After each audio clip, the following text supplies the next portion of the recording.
दुबे ये भी है कि महाराष्ट्र की लड़ाई हो रही है, पर लड़ाई राष्ट्रीय फलक पर बीजेपी के अंदर आगे कौन सबसे दमदार चेहरा बनकर उभरेगा उसकी भी लड़ाई हो रही है क्या? ये समानांतर धाराएं बह रही हैं क्या? और महाराष्ट्र के जो नतीजे आते हैं उसका असर इस लड़ाई पर होने वाला है, इसीलिए ये पोजिशनिंग है।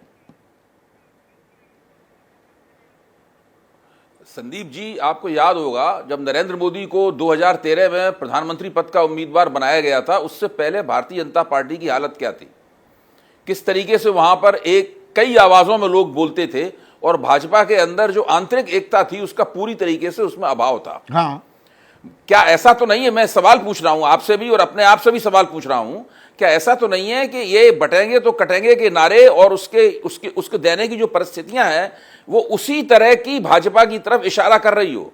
देखिए, अगर लगातार इनके नतीजे अच्छे नहीं निकले, इन्होंने हरियाणा जीत लिया, अगर इन्होंने महाराष्ट्र नहीं जीता, इन्होंने झारखंड नहीं जीता, इन्होंने दिल्ली नहीं जीता, इन्होंने बिहार नहीं जीता, अगर इसमें कुछ गड़बड़ियां हुई और पार्टी के अंदर जो तरह तरह की आवाजें उठ रही हैं, इनको अगर नहीं संभाला गया तो हालत वही 2013 से पहले वाली हो जाएगी। पर इसके पलट एक तस्वीर भी है, एक सेकंड, इसके पलट भी एक तस्वीर है। अगर जीत हो जाती है और जीत ही नहीं, जबरदस्त जीत हो जाती है महायुति की महाराष्ट्र में, फिर ये नारा ही क्रेडिट लेने का एक होड़ शुरू हो जाए ना, नारा किसने दिया था, ये भी तो एक पहलू है, इसको हम नजरअंदाज कर दें क्या? ठीक बात है, नहीं मैं सहमत हूं,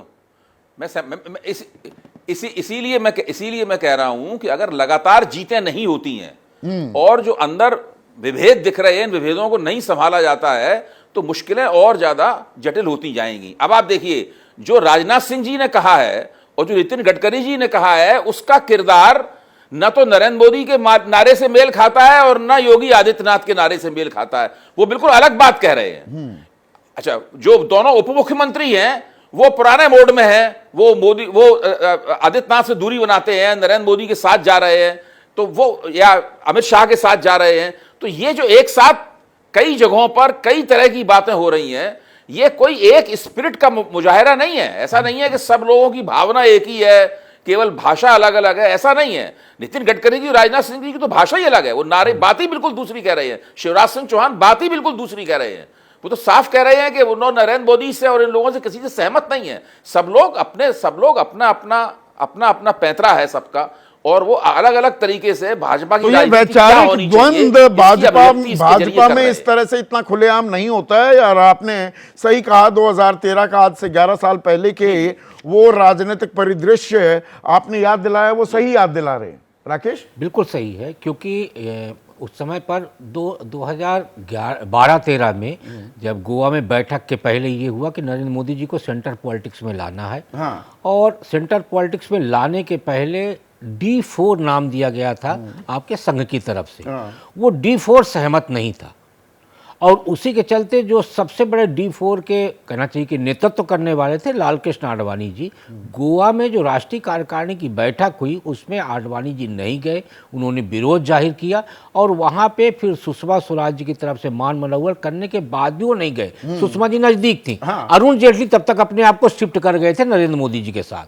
अब वहां जो दो और थे, अनंत कुमार जी और वेंकैया नायडू जी, वो अपने आप को न्यूट्रल करके खड़ा कर लिए थे। मुझे याद है उस समय पर शिवराज जी मध्य प्रदेश के मुख्यमंत्री थे और रमन सिंह जी छत्तीसगढ़ के मुख्यमंत्री थे। हाँ। उसके पहले वो पृथ्वीराज रोड के प्रति ज्यादा लॉयल थे और जैसे ही गोवा बैठक में तय हुआ कि नरेंद्र मोदी जी के नेतृत्व में लोकसभा चुनाव लड़ा जाएगा, सवेरे रात में तय होता है और सवेरे ये दोनों मुख्यमंत्री सीधे सीधे मोदी जी के साथ खड़े हुए दिखाई देते। मैं गोवा की राष्ट्रीय कार्यकारिणी कवर करने गया था। हाँ। मैं वहां 3 दिन था।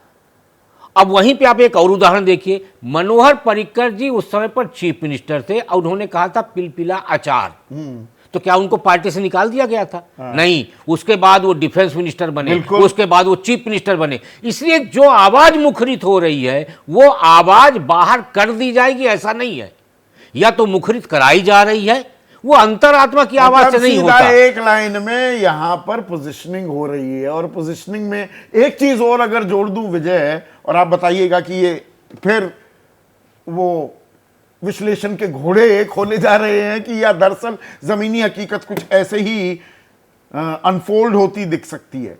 महाराष्ट्र के नतीजे आने हैं उत्तर प्रदेश के उपचुनाव के भी। उपचुनाव के। 9 सीटों पर जो उपचुनाव है, महाराष्ट्र में जीत हो जाए, उत्तर प्रदेश के उपचुनाव में मुफीद नतीजे ना आए तो योगी को दिक्कत।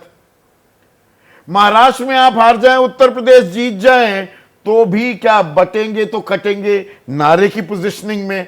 अब घेराबंदी कौन किसकी करेगा और बेहतर कौन कर पाएगा, उसके लिए बिसात बिछ गई है क्या?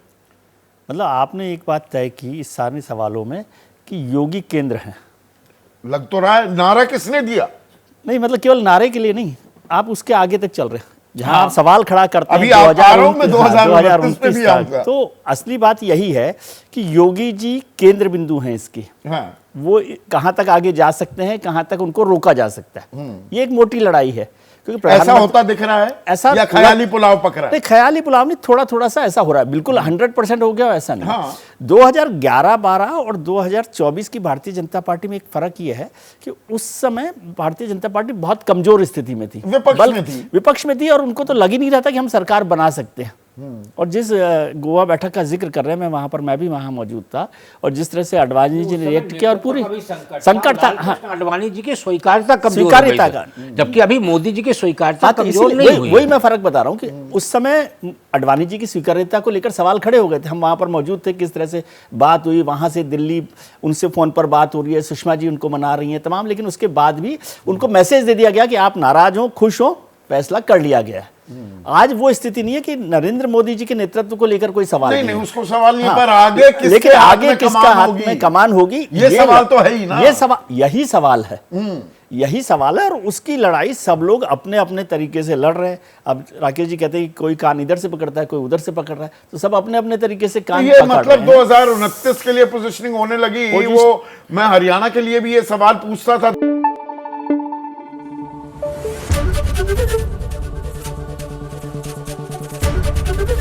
एबीपी न्यूज आपको रखे आगे।